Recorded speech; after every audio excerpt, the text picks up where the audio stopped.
Assalamualaikum warahmatullahi wabarakatuh. Kembali lagi ke Tab Lab. Kali ini kita akan membahas tentang 3D printer, yaitu pembuatan dari nol sampai insyaallah jadi. Di sini kita akan bagi menjadi 3 part ya. Part pertama itu adalah hardware-nya. Ya, di sini adalah desain 3D printernya. Ini desain yang kecil aja karena ya makin besar makin mahal juga kan framenya. Ya kayak ginilah nanti. Ini kita akan bahas besok. Yang kedua dari segi elektronisnya. Nih, segi elektronis yang akan kita bahas tentang pemilihan pin-pin, komponen, dan kendala-kendala apapun yang berkaitan dengan elektronis. Insya Allah kita akan bahas besok. Yang ketiga adalah ternyata belum dibuka. Sebentar. Yang ketiga adalah codingnya. Ntar kita tunggu. Agak berat mungkin. Oke, sebelum kita perkenalan dengan codingnya, lebih baik kalau kalian punya Arduino versi terbaru. Kalau di sini sih versinya adalah versi 1.8.42. Lebih baru lebih baik. Untuk pertama kali kita pergi ke preference. Ya, nanti ajalah perkenalannya. Untuk itu. Ya, tadi sampai mana tadi? Ya, dari ketiga ini antara coding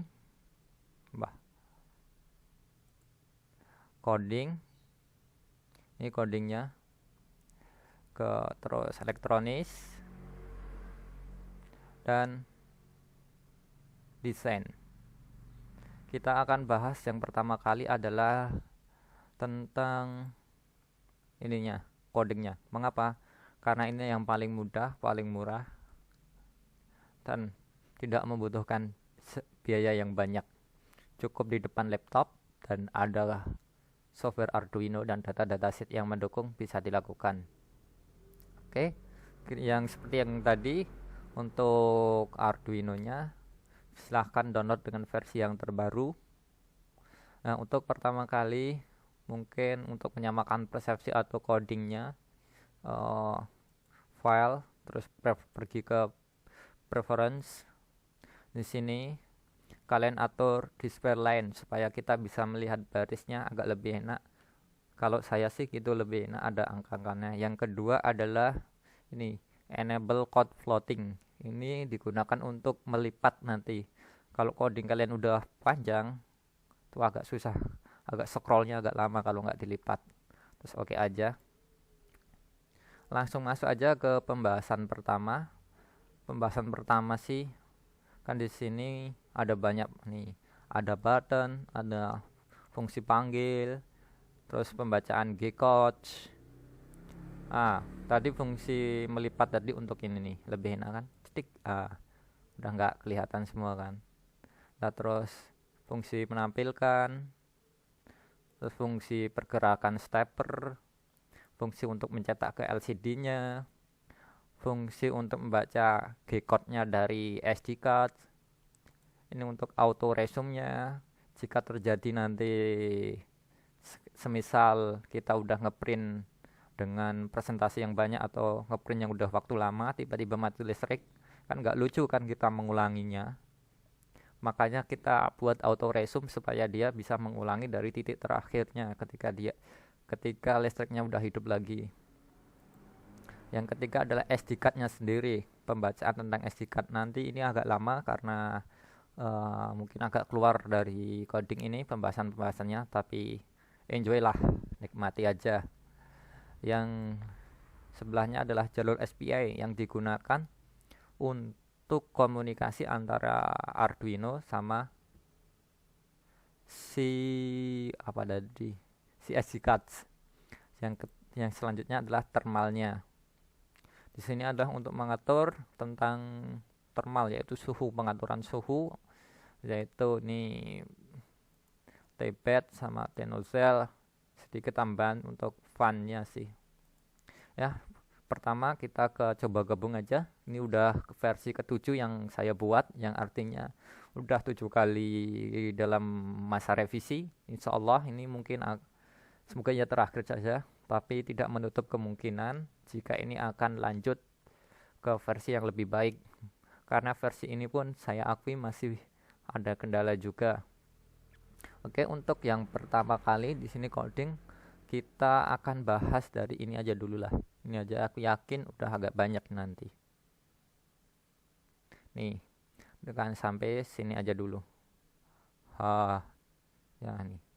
Inisialisasi besok aja karena ini juga butuh pemahaman yang agak panjang. Nanti kalau kita langsung di video ini aja udah lama, lebih dari 1 jam aku yakin, karena banyak ngomongnya. Oke, langsung aja dari awal. Oke, sebelum masuk ke sini lebih baik kita perkenalan dulu dengan ini. Kita masuk ke mana tadi, Google Drive saya. Oh bukan, ya ini. Sebelum kalian mengcoding atau mendesain, pastilah kalian sudah membuat rencana tentang input. Bentar, biar lebih enak di Word ya. Tentang membuat mana pin input, mana pin output kan, itu sudah pasti. Kalau kalian belum sampai ke tahap itu, ya pasti nanti di perencanaan codingnya atau penulisan ininya aku yakin kalian akan amburadul alias murat marit, karena setiap ada input baru dengan kondisi baru, ganti pin lagi, ganti lagi, itu agak merepotkan. Makanya dari awal kita harus sudah mendefinisikan mana pin input, mana pin output. Di sini di dalam desain saya sudah saya kelompokkan yaitu input, di mana input itu di sini cuma sedikit sih inputnya.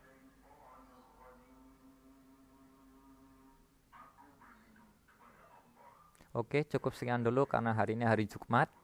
Maka kita langsung aja ke masjid dulu dan sini tak stop. Tadi kita sampai ke input sama output ya. Di sini masih ada sedikit kesalahan, yaitu pengelolongan inputnya. Di sini harusnya tentang limit switch itu masuk ke inputnya. Kita cut aja. X, Ctrl X. Kita pindah ke input. Ctrl V. Oke. Terus kita naikkan ini.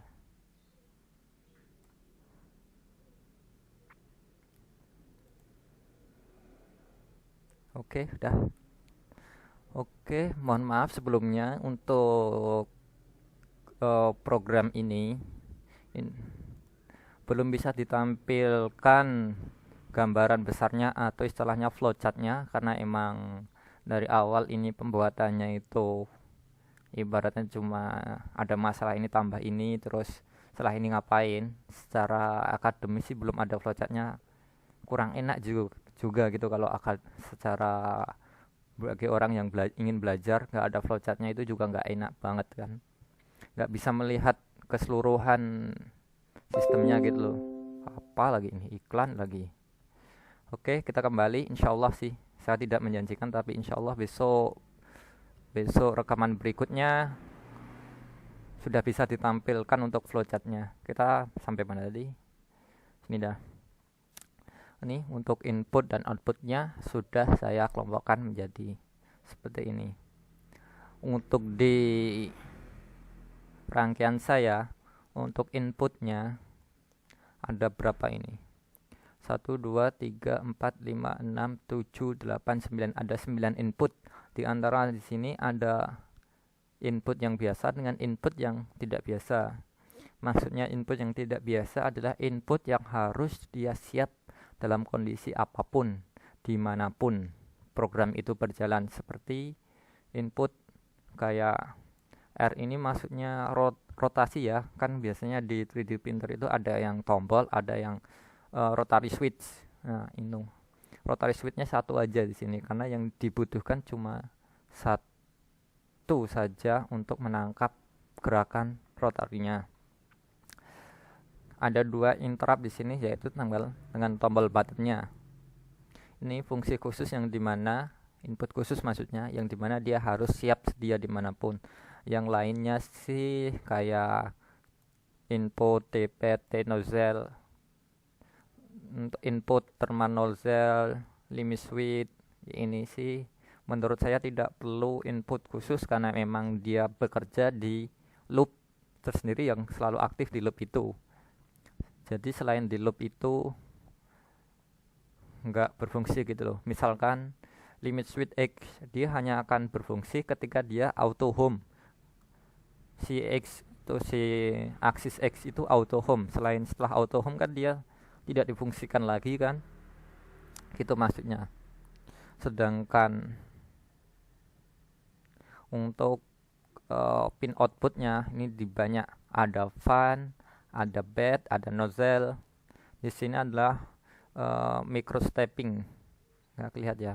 Yang di sini adalah untuk micro stepping si driver steppernya. Karena ngapa nggak saya gabungin jadi satu?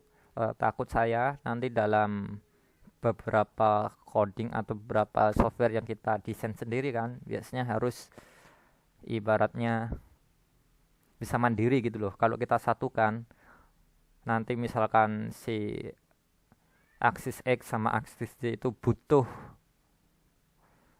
resolusi yang tinggi, sedangkan si Z tidak butuh resolusi yang tinggi, maka akan kayak sia-sia gitu loh kita kalau si Z itu juga kita ikutkan, karena akan memenuhi banyak memori yang dipakai.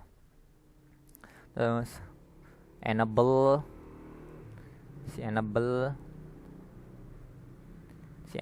di step ini Anda sudah saya kelompokkan sendiri situ supaya enak dilihat. Ini untuk X root-nya, untuk Z aksisnya, untuk Z aksis, untuk X aksis. Nah, di sini untuk LCD-nya. Di sini LCD-nya kita menggunakan driver ST7920 ya kalau nggak salah. Itu dimana ada dua input, yaitu serial sama paralel. Saya menggunakan yang serial. Serialnya pun khusus tidak menggunakan kebanyakan sih menggunakan jalur SPI, tapi karena kemarin saya cari library SPI yang untuk LCD ini ST7920 itu agak bertabrakan dengan library tentang SD card, makanya saya pisah sendiri. Untuk LCD-nya saya buatkan fungsi khusus sendiri, di mana pinnya malah menjadi pin biasa, bukan pin khusus. Ini juga ini pin khusus yang udah disediakan. Oke, untuk pemilihannya, maksudnya pemilihan pin khusus atau enggak, kita bisa lihat dari hardware-nya langsung, di mana kita bisa pilih. Kalau ingin lebih jelasnya sih kalian bisa buka datasheetnya Arduino 25 Arduino Mega itu kalau nggak salah 2560 ya, lupa saya cek dulu. Iya, 2560 IC-nya. Kalian bisa download itu. Kalau enggak nanti saya sertakan linknya atau untuk kalian download di HT Mega.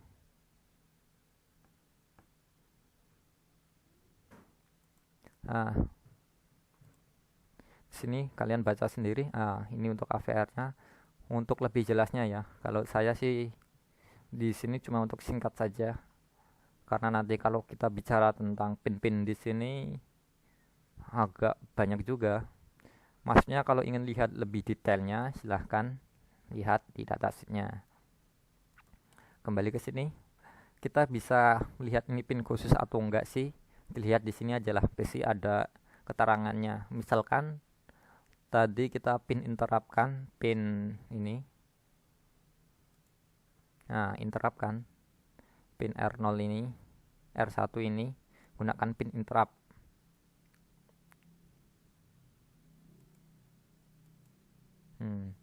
Wah, mana sih? Harusnya di sini ya. Kita lihat pin interrupt di sini. Pin interrupt itu ada dua ya, pin interrupt software sama pin interrupt eksternal. Eksternal itu ya dari desain IC-nya sendiri, itu dari luar. Kalau software itu hampir pin digital yang ada itu bisa digunakan dengan software, bantuan software. Tapi kalau interrupt hardware itu langsung ke intinya atau ke sistemnya. Mana tadi? Rotary 1A ini. Interrupt.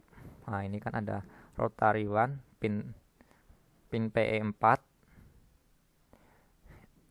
interrupt nomor 4, output clear register 3B. Ini. Nah, ini interrupt adalah di Arduino Mega ada berapa saya lupa, kayaknya ada 4 atau 5 ya, kurang lupa, nanti lihat datasetnya lah kalau kalian ingin lebih. Tapi ini adalah pin interrupt eksternal atau hardware-nya, yang dimana ini langsung masuk ke sistemnya. Mengapa menggunakan pin itu sudah dijelaskan di awal. Untuk pin-pin yang lain itu saya rasa kayak ini. Ini tadi micro switch atau micro stepping untuk steppernya, untuk memilih apakah dia micro stepping atau full stepping, gitu aja. Ini pin biasa karena nggak ada kejelasan berikutnya di sini. Lanjut, apalagi kita akan bahas setelah ini adalah, oh iya, saya hampir lupa, ingat ya, pin di sini itu pin mentah karena PB3, kayak PB3 sama sini itu adalah pin mentah, yaitu alias pin yang emang nama pin di hardware-nya kayak gini. Kita pertama memang harus mengikuti ini. Karena apa ya? Karena desain dari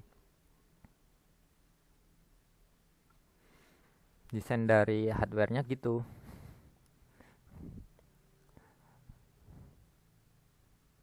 Setelah itu, mana tadi? Ini kan ini pin mentah. Setelah itu adalah gunakan pin di Arduino dengan cara mentranslate. Untuk memudahkannya, cari aja mana sih? Kayaknya tadi udah tak buka sih. Kok ngilang? Bentar, tak buka lagi.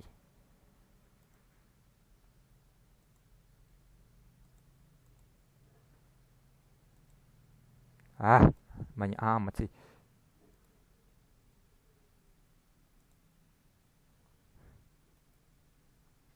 Open with photos ini aja. Ya, monggo nanti insyaallah ini juga tak sertakan ini download dari Google. Nah, ini udah kan tadi di sana kita cari dari pin mentahnya kan. Pin mentah itu yang ada di sini tuh, yang baris ini. Nah, ini pin mentah. Sedangkan pin yang akan kita gunakan di sini, yang alias di codingnya, nih, yang ini 50, 51, 52.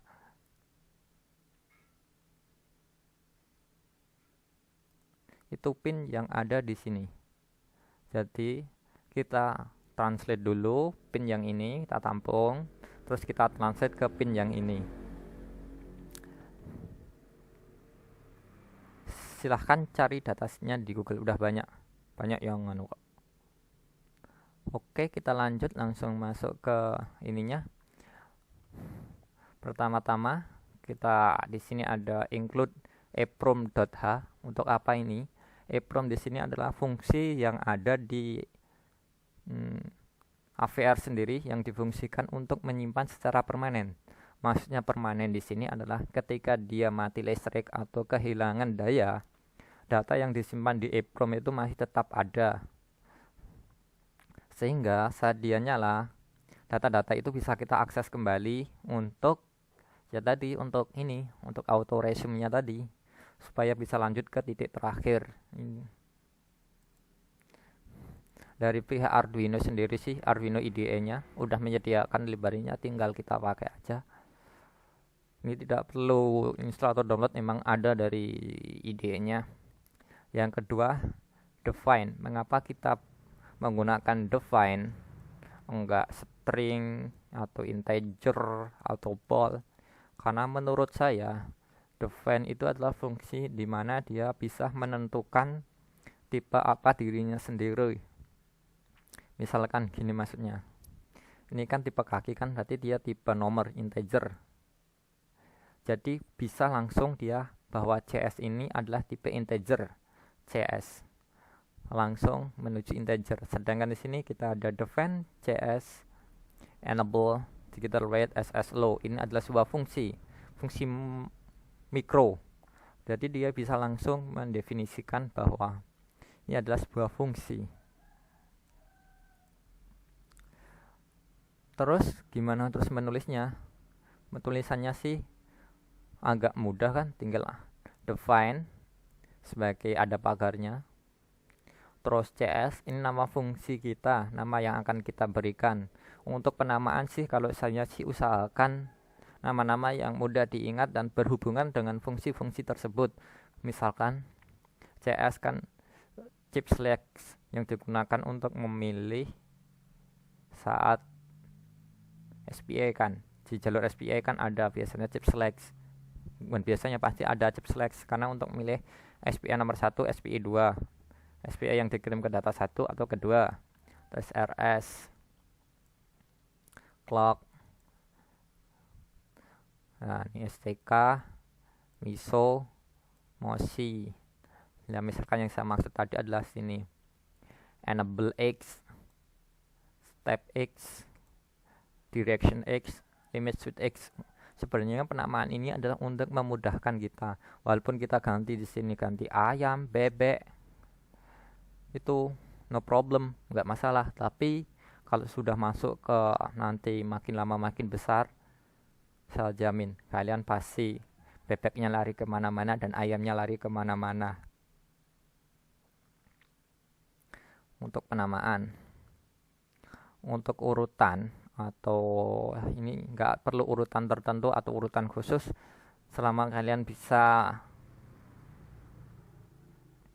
mengingatnya dengan baik atau melihatnya dengan enak gitu, udah menurut saya udah cukup baik. Ini tadi. Nah, untuk tbed-nya fungsinya, ini kan analog ya. Yang tadi saya define saya sebutkan ini A0. A0 itu kan tipenya adalah string, karakter. Tapi mengapa dia bisa langsung masuk? Karena memang dari Arduino-nya sendiri sudah mendefinisikannya.